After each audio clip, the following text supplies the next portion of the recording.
En ce 16 août 2025,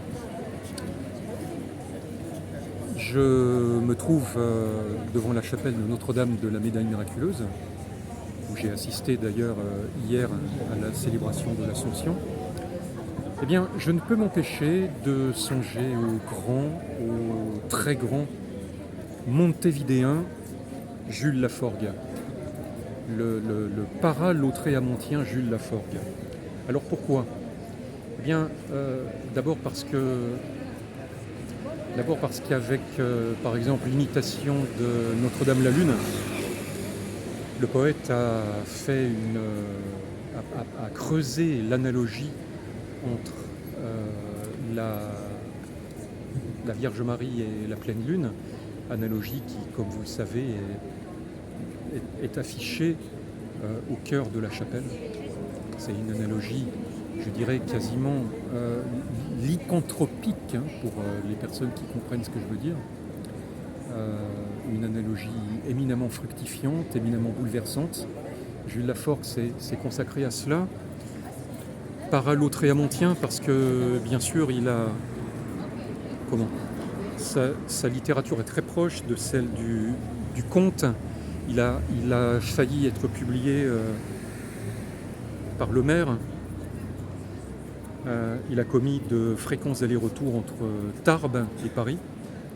Et puis aussi parce que, eh bien, de la chapelle de la Médaille Miraculeuse à son dernier domicile, 8 rue de Comaille, eh bien, nous avons 3 minutes à pied. Son dernier domicile où il a vécu avec sa femme, Miss Léa Lee, qui lui a donné des cours d'anglais, qui lui ont permis, par exemple, de traduire Walt Whitman.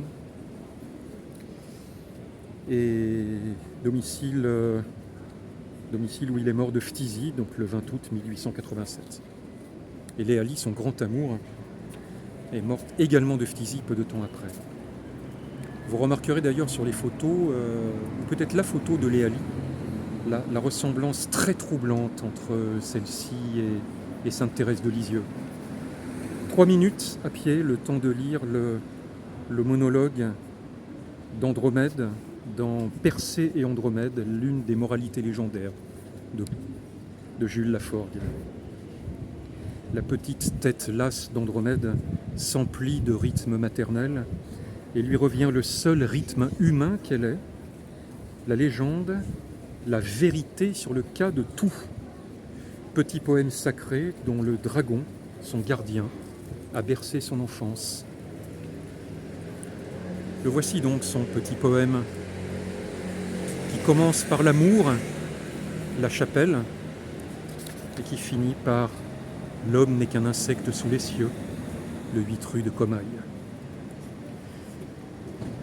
Au commencement était l'amour, loi organisatrice, universelle, inconsciente, infaillible. Essai immanente au tourbillon solidaire des phénomènes, l'aspiration infinie à l'idéal. Le soleil en est pour la terre la clé de voûte, le réservoir la source. C'est pourquoi le matin et le printemps sont de bonheur, pourquoi le crépuscule et l'automne sont de mort. Mais comme rien n'est plus chatouilleux aux organismes supérieurs que se sentir mourir tout en sachant qu'il n'en sera rien, le crépuscule et l'automne, le drame du soleil et de la mort sont esthétiques par excellence. L'impulsion d'idéal est donnée depuis toujours, et depuis toujours, dans l'espace infini, va s'objectivant en innombrables mondes qui se forment, ont leur évolution organique aussi élevée que le permettent leurs éléments, et puis se désagrègent pour de nouvelles éclosions de laboratoire.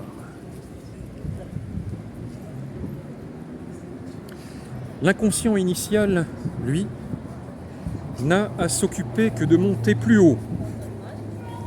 Il a ses travaux particuliers qu'il surveille sur quelques mondes plus vivaces, plus sérieux. Rien ne saurait le distraire de son rêve de demain. Et les planètes qui n'ont pas assez de fond pour servir, après avoir parcouru l'évolution déjà acquise à l'inconscient, servir de laboratoire à l'être de demain. L'inconscient ne s'en occupe pas.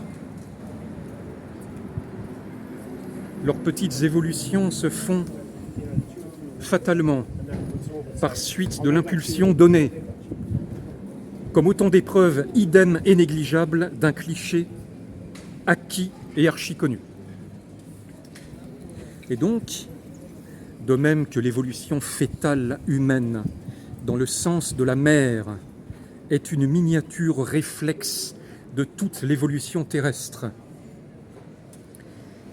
l'évolution terrestre n'est qu'une miniature réflexe de la grande évolution inconsciente dans le temps. Autre part, dans l'espace infini, l'inconscient est plus avancé. Quelle fête!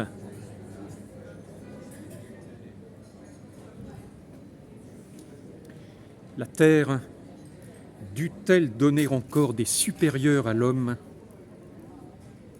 n'est qu'une épreuve idem et négligeable d'un cliché d'apprentissage.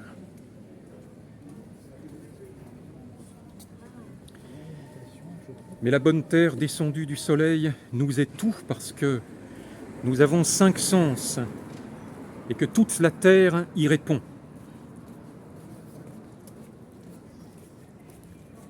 Ô succulence, émerveillement plastique, senteur, rumeur, étonnement à perte de vue, amour, ô vie à moi.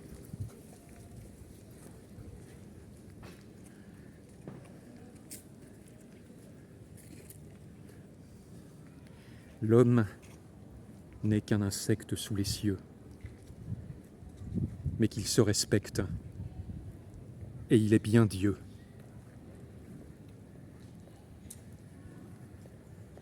Un spasme de la créature vaut toute la nature.